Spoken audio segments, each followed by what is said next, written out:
خداوند کے زندہ کلام میں سے پڑھیں گے متی رسول کی انجیل، اس کا 3 باب۔ ان دنوں میں یوحنا بپتسمہ دینے والا آیا اور یہودیہ کی بیابان میں یہ منادی کرنے لگا کہ توبہ کرو، کیونکہ آسمان کی بادشاہی نزدیک آ گئی ہے۔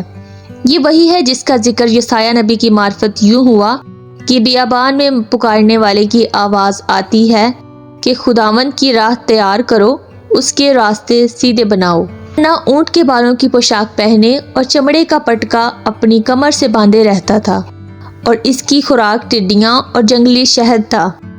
اس وقت یروشلم اور سارے یہودیہ اور یردن کے گرد و نواح کے سب لوگ نکل کر اس کے پاس گئے اور اپنے گناہوں کا اقرار کر کے دریائے یردن میں اس سے بپتسمہ لیا۔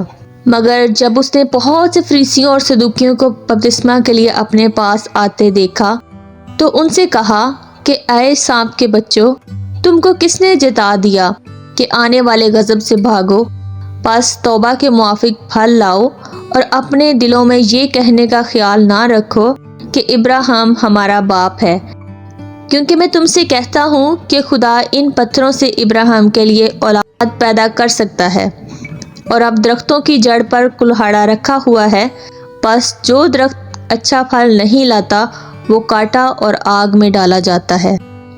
میں تو تم کو توبہ کے لیے پانی سے بپتسمہ دیتا ہوں، لیکن جو میرے بعد آتا ہے وہ مجھ سے زور آور ہے، میں اس کی جوتیاں اٹھانے کے لائق نہیں۔ وہ تم کو روح القدس اور آگ سے بپتسمہ دے گا۔ اس کا چھاج اس کے ہاتھ میں ہے، اور وہ اپنے کھلیان کو خوب صاف کرے گا اور اپنے گیہوں کو تو کھتے میں جمع کرے گا، مگر بھوسی کو اس آگ میں جلائے گا جو بجھنے کی نہیں۔ اس وقت یسوع گلیل سے یردن کے کنارے یوحنا کے پاس اس سے بپتسمہ لینے آیا، مگر یوحنا یہ کہہ کر اسے منع کرنے لگا کہ میں آپ تجھ سے بپتسمہ لینے کا محتاج ہوں اور تو میرے پاس آیا ہے۔ یسوع نے جواب میں اس سے کہا، اب تو ہونے ہی دے، کیونکہ ہمیں اسی طرح ساری راست بازی پوری کرنا مناسب ہے۔ اس پر اس نے ہونے دیا، اور یسوع بپتسمہ لے کر فی الفور پانی کے پاس سے اوپر گیا، اور دیکھو اس کے لیے آسمان کھل گیا، اور اس نے خدا کے روح کو کبوتر کی مانند اترتے اور اپنے اوپر آتے دیکھا، اور دیکھو آسمان سے یہ آواز آئی کہ یہ میرا پیارا بیٹا ہے جس سے میں خوش ہوں۔ پاک کلام کا پڑھا اور سنا جانا ہم سب کے لیے برکت کا باعث ہو، آمین۔ خداوند آپ سب کو کلام کے وسیلہ سے برکت دے۔ آپ لوگوں سے ریکویسٹ ہے کہ اس کو زیادہ سے زیادہ شیئر کیجیے تاکہ خداوند کا کلام دنیا کے کونے کونے تک پہنچے۔ God bless you all.